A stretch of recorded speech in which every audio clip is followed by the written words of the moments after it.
Welcome to Lost Relation Chronicles. Lieutenant Mitchell called our squad together early one morning in late November. Mitchell was a newly minted second lieutenant assigned to our squad, replacing a seasoned veteran. Just great. Well, he wouldn't be the first one I would have to break in.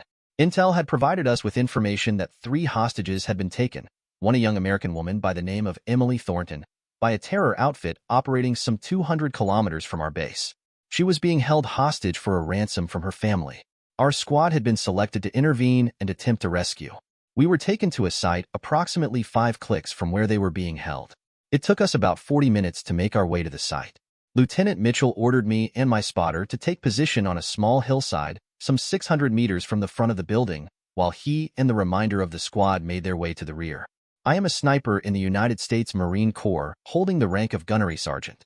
My name is Frederick Wolfgang Steiger, but go by my nickname, Rick, for obvious reasons. My spotter is Lance Corporal Thomas McMurray. We had just taken up our position when we observed 3 hostages being led from the nondescript building. They were dressed in loose-fitting orange jumpsuits, each with a cloth hood over their head. There would be executioners force them to kneel in front of them. The 3 terrors were dressed in long flowing robes from head to toe, with the only visible parts of their body being a narrow strip of their face, allowing them to see, and their hands. The tallest of the 3 terrors stood behind a kneeling hostage with a knife in his hands. I sighted my M110 recoil-operated, semi-automatic, a heavy SASR, special application scoped rifle on him. Just as he drew back his hand holding the knife, I fired.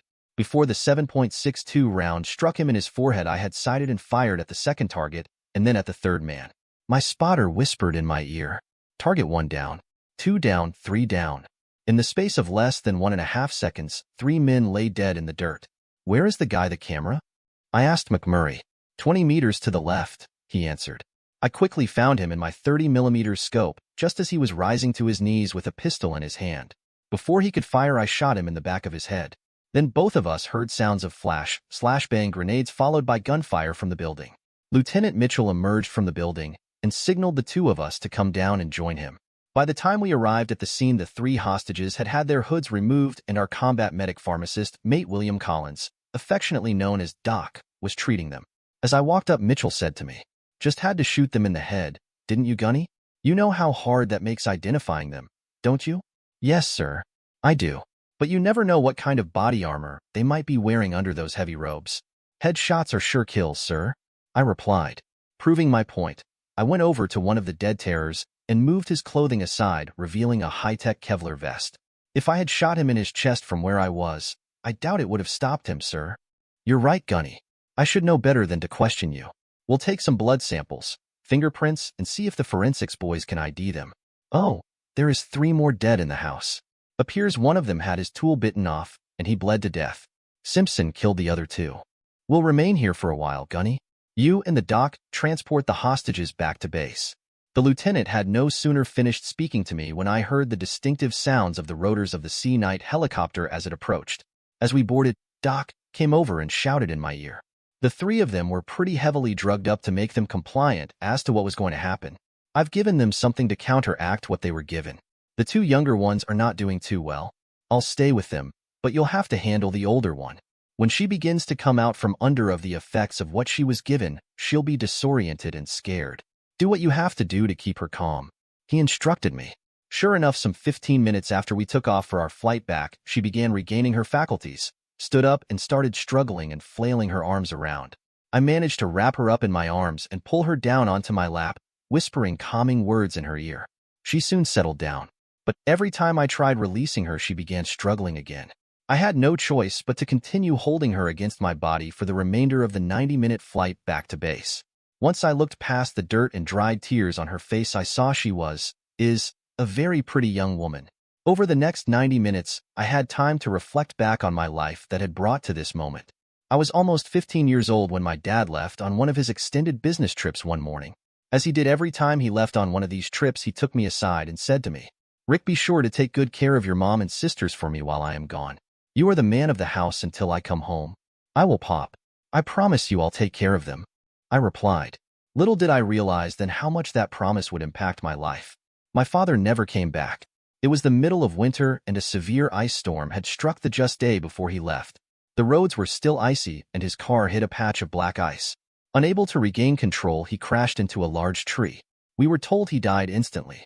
His life insurance was just enough to pay for his funeral and a few months of mortgage payments. Mom had a job at the local library, but it didn't pay enough to support the four of us. Her, my two younger sisters, and me. She found a part-time job, working from the time she got off at the library until 11 at night, as well as all day Saturday and Sunday.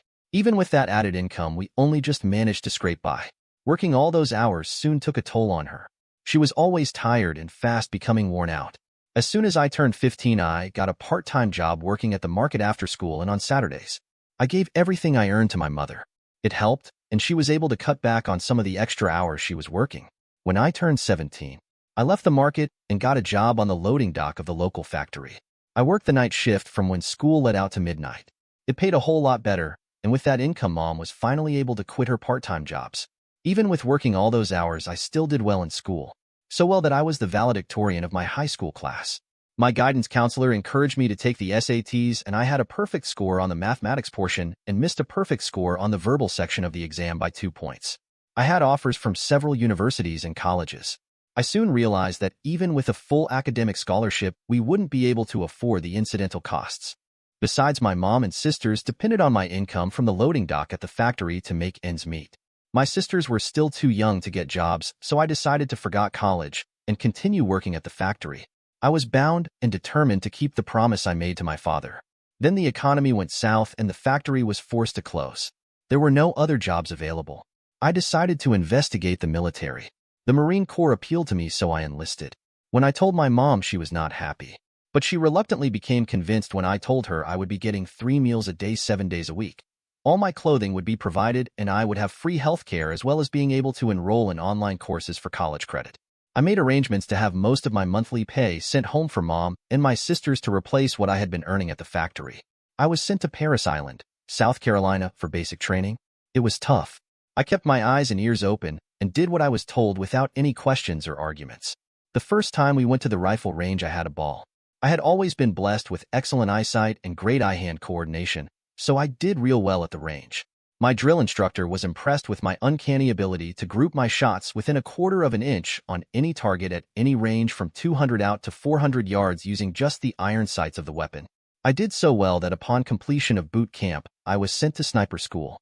After finishing sniper school, I had 1.5 years of additional training before I was sent overseas for my first tour of duty in Iraq. Now I was just beginning my 4th tour. Being stationed in a war zone qualified for extra hazardous duty pay. That, coupled with no income tax, made it attractive for me to keep volunteering for the additional tours. I really could use the money since my sisters were now in college, and the money I sent them really came in handy. I snapped out of my reminiscing back to the present when the woman on my lap began squirming and wiggling around. Somehow she had managed to free her arms from my bear hug, and they were now firmly wrapped around my neck, with her head nestled under my chin. When we landed, I helped her out of the aircraft into the waiting arms of the medical team that was there to meet us. She placed her hand behind my head, pulling it down to her lips, and gave me a long kiss. "Thank you for everything," she whispered in my ear before giving me another kiss. Before I could respond, Doc called to me from inside the helicopter. "Gunny, give me a hand with these two.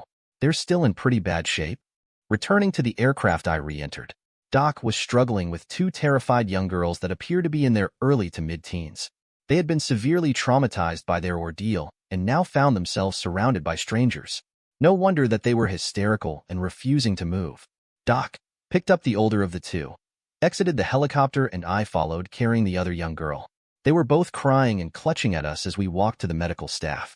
As soon as they saw the older woman, already in the vehicle, they calmed down and allowed themselves to be placed alongside of her. After they left, I retrieved my weapon and walked to my quarters. I field stripped the rifle and thoroughly cleaned it.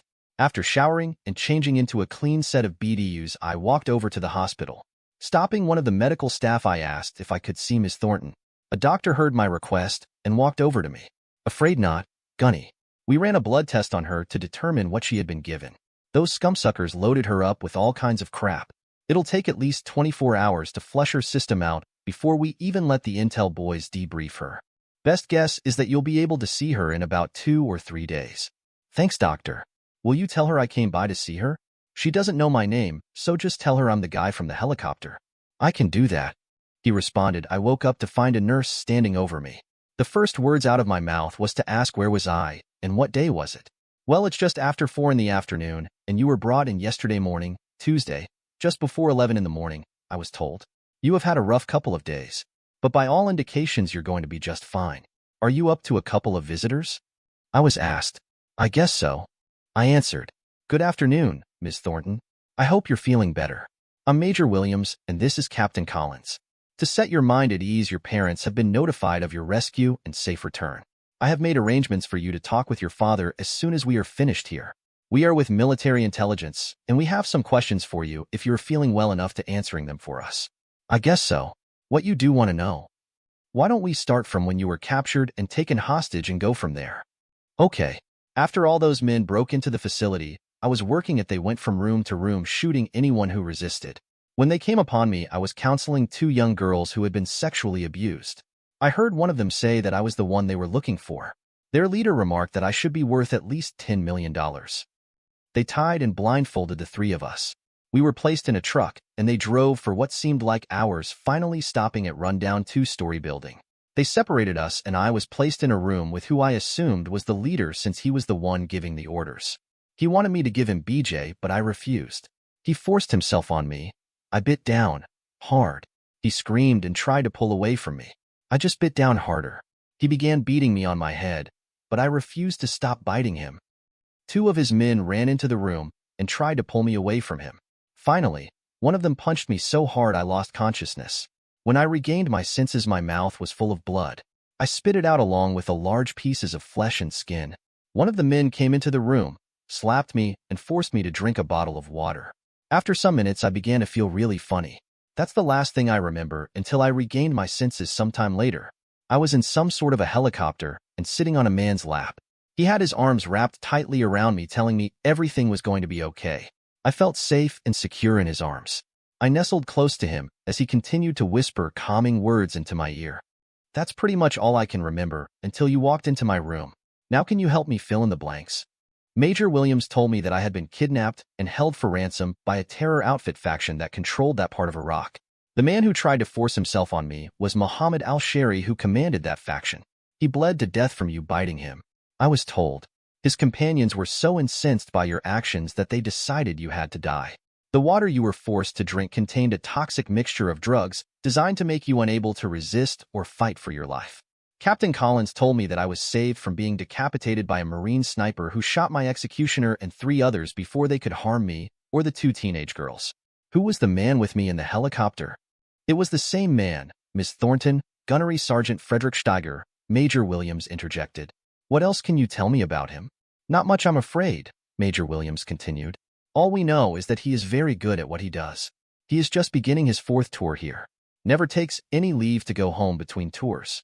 The men in his squad respect and like him, but it appears he has absolutely no social life. He came to see how you were doing several hours after you were brought here. The medical staff told him you weren't able to receive any visitors until they were able to flush the drugs from your system, and we had the opportunity to debrief you. I would very much like to meet him. Can you arrange it? I'll see what I can do, Captain Collins answered, leaving the room. He returned several minutes later and told me that Gunnery Sergeant Steiger was out on a mission and will be gone until tomorrow. I contacted his commanding officer with your request. He assured me that he would pass it on as soon as Sergeant Steiger returns. The following afternoon, there was a knock at my door, and a young man stepped into the room. I'm Gunnery Sergeant Steiger, he said by way of a formal introduction. I'm Emily Thornton, I replied. Please call me Emily, not Miss Thornton. Fair enough. Just call me Rick. It's what my mother and my sisters call me. This was the first time I saw him without his helmet and bulky body armor. My God, he was a real hunk. He was about 6 foot tall with dark brown hair and brown eyes. His smile lit up the room. When he spoke, his voice was deep and yet soft. After we got the, "How are you?" "I'm fine," part of the conversation out of the way, we engaged in a long discussion about ourselves. I couldn't believe how fast time had passed when an orderly came in with my dinner. Rick stood up and announced he would be going so I could eat. I implored him to stay. "Don't go, please.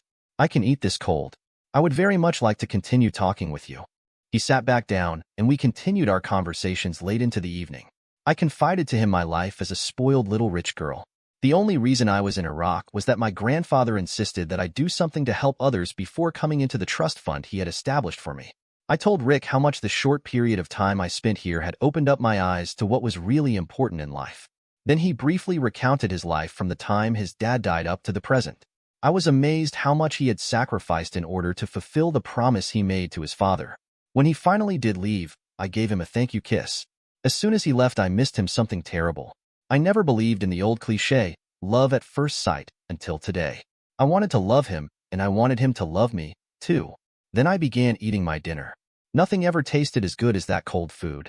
Late that evening, a doctor came by with the results of my latest blood test. Everything was normal. All the toxins had been flushed from my system. Thank God. The medical staff and I believe that you will be able to travel home in a couple of days. You will require an escort from Iraq to Germany. You'll also require one going on to your hometown. Why don't you call your parents tonight with the news and see what they can arrange in way of an escort for you, the doctor said as he left. Since it was after 10 in the evening, I realized with the time differential, it was just a little past 2 in the afternoon at home, and Daddy would be in his office. Making the call, I explained to him what I wanted. Are you sure about this? You know I'll have to check him out before I agree, he responded. Using my pathetic, little girl voice, I said, I don't care, Daddy. Just do it for me. Please, Daddy, please. After receiving assurances from his only child that her health was fine, Peter Thornton instructed his secretary to have George Samuelson report to him ASAP. George, I want everything you can find out about this individual, and I want it before 9 tomorrow morning, I instructed him, handing him a slip of paper with a name written on it. Awful short notice, boss. I can do it, but it's gonna be expensive. George, I was just about to spend $10 million in ransom money to get my daughter home. Spend whatever you have to. Just get it done. It was a little past 8 that evening when my cell phone rang. The cell phone display simply said, Samuelson. Mr. Thornton, I'm faxing you everything I have on the name you gave me. It was a piece of cake. The guy is a real straight arrow. There is absolutely nothing adverse in his background. He is an up-and-up guy. Going into my home office, I retrieved the fax, read it over twice, and then made a telephone call. I was having breakfast in the mess hall the morning after meeting with Emily Thornton. I thought to myself about what she had told me about herself. Sure, she was a charming and engaging woman, but she was way out of my league. Better just forget about her. Yes, I was finishing my second cup of coffee. One of the privates who worked in the admin office came up to me and said, The Colonel wants to see you in his office right now, Gunny. When I showed up, I was ushered immediately into Colonel William Jacobs' office. Have a seat, Gunny, I was instructed. Colonel Jacobs picked up a sheet of paper from his desk, read it, and then said to me, Gunny, Ms. Emily Thornton will be released from medical care tomorrow and will be flying home. She will require an escort from here to Ramstein Air Base in Germany. Once there, she will be met by someone who will escort her to Frankfurt and will accompany her on a commercial flight back to the States. Why me, Colonel? Why was I singled out for this mission? I don't have that answer for you. Will you accept the assignment? Do I have any choice, sir? Afraid not, Gunny. Get your gear together. You leave tomorrow at 0930. Yes, sir, I answered. I'll be sure to see that she gets there safely. As I stood preparing to leave, he handed me a packet. This is her passport, a couple of her credit cards, and some of her personal items, including her cell phone, we recovered from where she was kidnapped. The following morning, I met Emily at the airfield, returned her passport along, the credit cards, and the rest of her belongings to her, and we boarded. I managed to snag a window seat and the accompanying seat next to it right by the emergency exit. Settling into our seats, Emily grabbed my hand as we rolled out for takeoff. Once we were safely in the air, she loosened her seatbelt and laid her head on my shoulder. Flying on a military transport with a large group of noisy service personnel, excited to be starting on their journey home, is not conducive to any type of intimate conversation. Speaking directly into my ear, she said, I was so nervous about going home that I didn't sleep well last night. Do you mind if I close my eyes for a bit? I nodded my consent. Still holding my hand, she reached over with her other hand and grasped my arm. In spite of the loud talking all around us, she managed to doze off as she snuggled even closer to me. I thought to myself what it would be like if we could share moments like this forever. Then reality set in as I knew that in a few short hours she would leave, continuing on the second leg of her journey. When we arrived at the Ramstein Air Base, we deplaned and I walked with her into the terminal where she was to meet her escort for the remainder of her trip home. Instead, we were greeted by a 2-star general. There was a change in plans. The escort scheduled to accompany her was unable to fulfill his obligation. The general handed me new orders along with an envelope containing travel documents and instructions. Then he wished us a safe journey and left. I failed to notice the big smile on Emily's face when she heard about the change in plans. Grasping my arm, she looked up at me and said, "Looks like you are stuck with me for a few more days." "Appears so," I replied, secretly pleased by the turn of events that would allow me to continue living in my fantasy world. "I promise that I will see you safely back home." In the envelope that the general gave me were 2 train tickets for travel between Ramstein and Frankfurt. Once we arrived in Frankfurt, the instructions said to take the S-Bahn, surface rail, from the Hauptbahnhof, main railway station, to the airport. From there, we were to go to the Hilton Garden and Frankfurt Airport. The accommodations were prepaid. Then the following morning, we were to go to the Lufthansa counter in Terminal 1 to acquire our tickets and boarding passes for the flight to Boston's Logan International Airport. A car would be waiting to take Emily to her home in Marblehead, Massachusetts. Rick took my hand and led me toward the waiting train at the Ramstein station. Since it was a local, we would have to change trains twice, once in Landstuhl, and the second change at the Mannheim Hauptbahnhof. The first 2 legs of our journey went smoothly. The trains were crowded, so all we pretty much could do was gaze out the window at the German countryside. As we were walking through the Mannheim station toward the track that the Frankfurt train would depart from, a crazed man with an automatic rifle came running toward us shouting. Before I knew what was happening, Rick pushed me to the floor and threw his body on top of me. I was aware of bullets striking the pavement all around us. Then I heard additional volleys of automatic weapons firing. German security had reached the scene and killed the man. Rick rolled off of me and asked if I was okay. Before I could answer, I saw blood all over his chest. Somehow I managed to pull him to a sitting position, wrapping my arms around him and crying hysterically. "I love you," were the last words he spoke to me as his eyes closed. "No. God, no." I screamed, holding Rick's lifeless body as his blood ran down my arms. I never felt the hands that pried me away from Rick's body. A blanket was wrapped around me as I watched several men place Rick's body on a gurney and rush him away. One of the men yelled something in German that I didn't understand. Then another man helped me to my feet, and we began running to keep pace with the 2, pushing Rick to a waiting ambulance. He was alive, just barely, but alive. When we arrived at the hospital, Rick was rushed into surgery. I sat outside the operating room waiting for several hours while the doctors worked feverishly to save his life. I called my father, telling him what had happened. "I'll leave your mother for a day or 2 with a nurse, and I will be there as soon as I can to bring you home, Pumpkin." "No, Daddy. Stay with Mom. She needs you more than ever now. No matter how everything turns out, I'm staying here by myself. For the first time in my life, there is someone more important than me." Before Rick was wheeled into the operating room, they gave me his personal possessions to hold. I went through his wallet and found his mother's phone number. Then I made the hardest phone call I ever made in my entire life.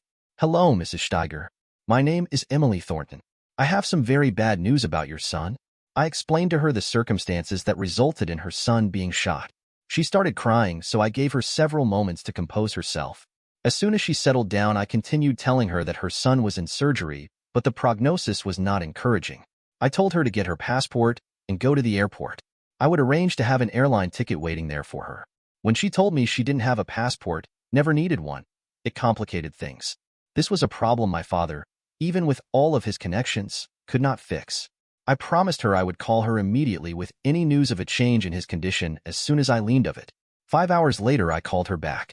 Rick had come through surgery, and the doctors said the next 72 hours would be critical for his recovery.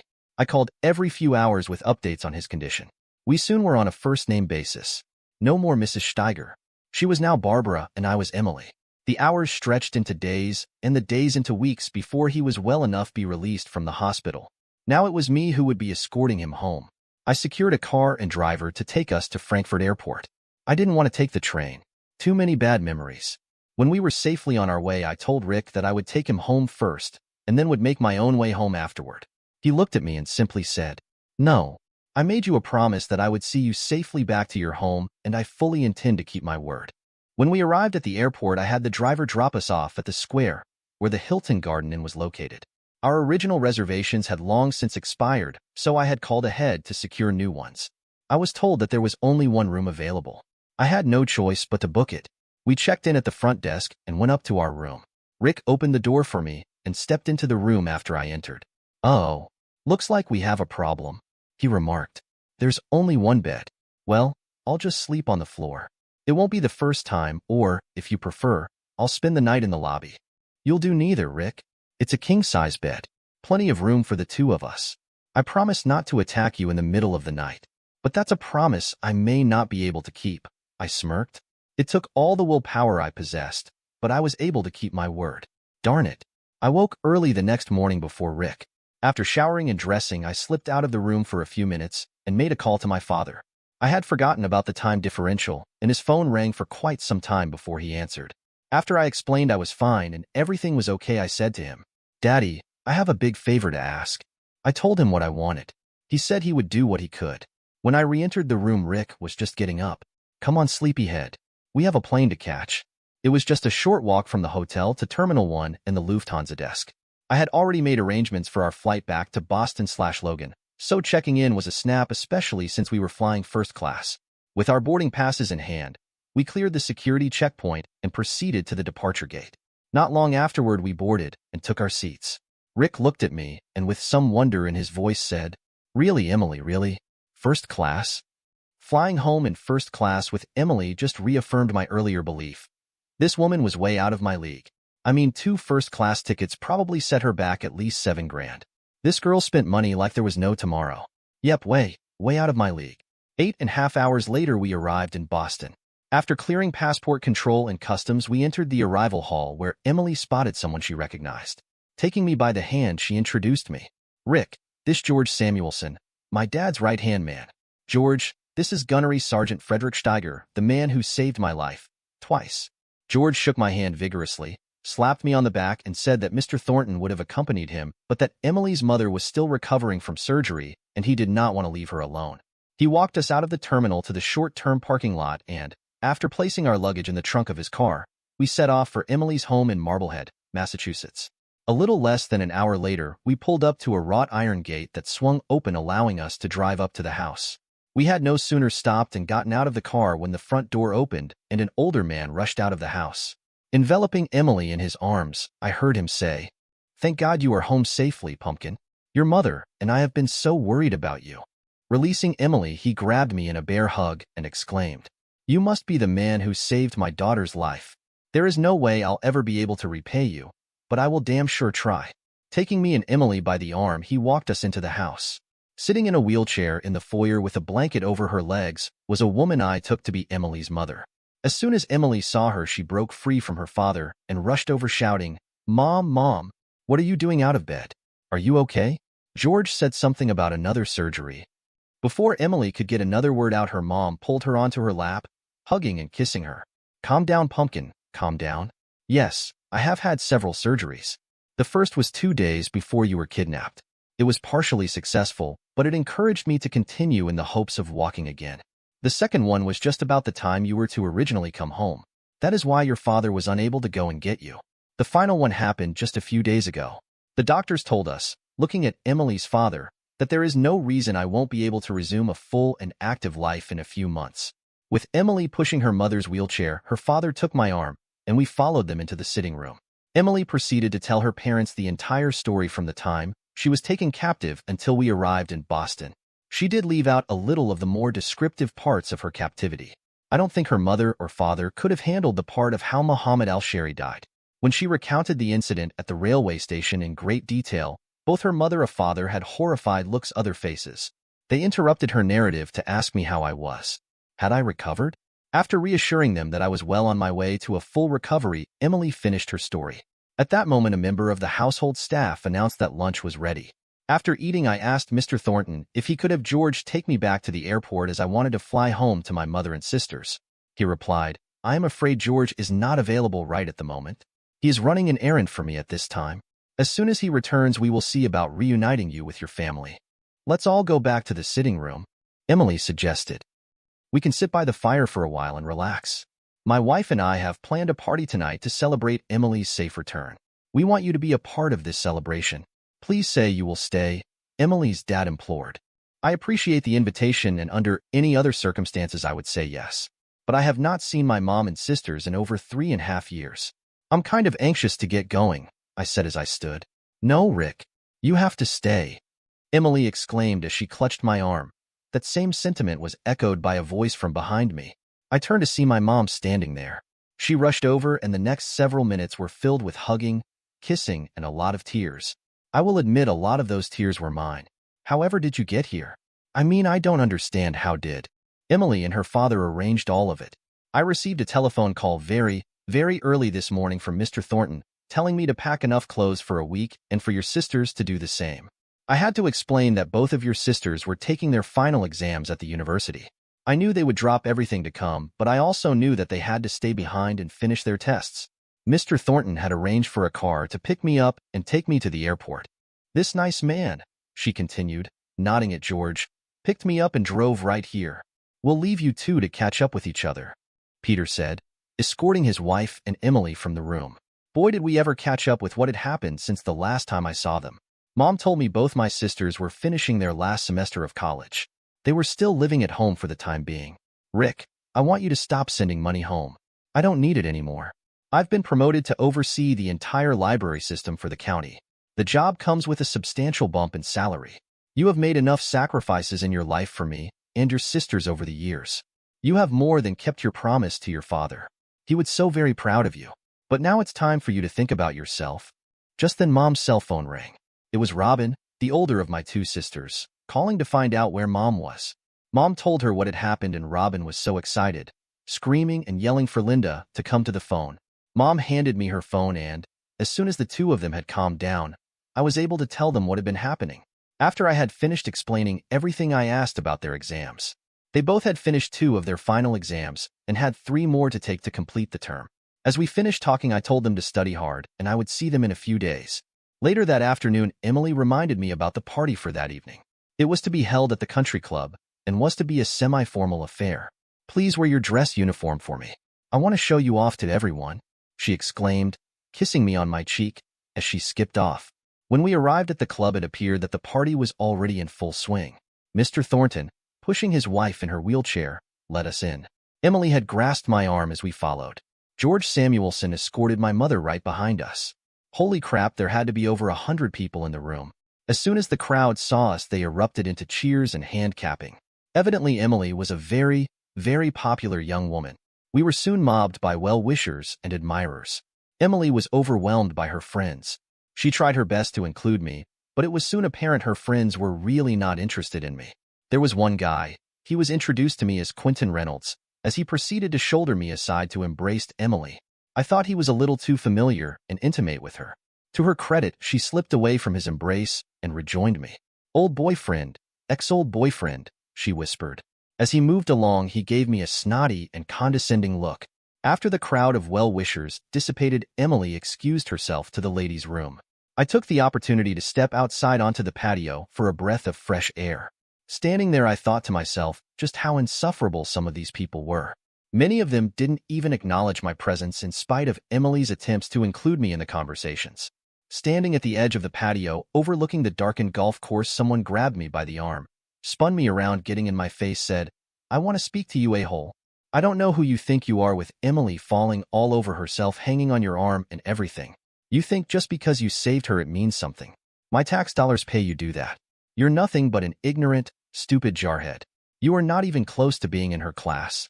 As he continued his tirade, he drew a crowd from amongst the guests. Just as I was getting ready to teach this insufferable scumsucker a lesson, Emily, her father, and George Samuelson pushed their way through the crowd. The look on Emily's face rapidly changed from shock and horror to anger. "Quentin Reynolds," she screamed furiously. "How can you say such horrible things? Get out. Get out. Leave right now." Now, Peter Thornton is not a small man, but George was at least 5 inches taller and 50 pounds heavier. "Get the hell out of here right now, Quentin," Peter thundered. "George, help this piece of trash out of here." "With pleasure, boss." Then George grabbed Reynolds by his collar and the seat of his pants and frog walked him through the assembled onlookers, throwing him out with a warning not to return. Peter Thornton quieted the crowd down and announced, "Sorry about all the commotion, folks. Now that we have removed that despicable piece of humanity, I need to explain a few things to all of you about this young man. This is more than a just celebration of Emily's safe homecoming. It is also a celebration to honor a man who has sacrificed so much in his own life for others." He then briefly recounted the story of my life from the time my dad died, right up to the time I was wounded in Germany. If this man had not been there for my daughter, she would not be alive today. My wife and I will be forever in his debt, a debt we can never adequately repay. Somewhere from the back of the assembled guests, someone began to clap. Soon everyone was clapping and cheering. It was several minutes before the crowd was quiet enough to hear him say, "My friends, please let's go back inside and resume the festivities." As we walked back inside, Peter came up and confided to me, "I hope you don't mind me telling everyone about your private life, Rick. I had George check up on you several months ago. After all, Emily is my only child. Your mother filled me in on all the gaps this afternoon. You are quite an admirable young man, Frederick Steiger. I am proud to say I know you." Several days later, I had to tell Emily that I had to go back to Iraq. I would be leaving in the morning. She was crying and holding on to me, saying, "No, no, you have to stay with me. I need you. I want you more than anything I have ever wanted in my entire life. I can have Daddy fix it so you don't have to go back." "Emily," I replied, "when I entered the Marines, I swore an oath, a solemn promise to serve and protect my country. What kind of man would I be if I went back on my word?" The next morning I left. It was the hardest thing I ever had to do in my entire life. My last vision of Emily was seeing her sobbing in the arms of her father. 2 years later, I awoke from another troubled night filled with the same nightmare of that tragic day 2 years ago when the love of my life left me.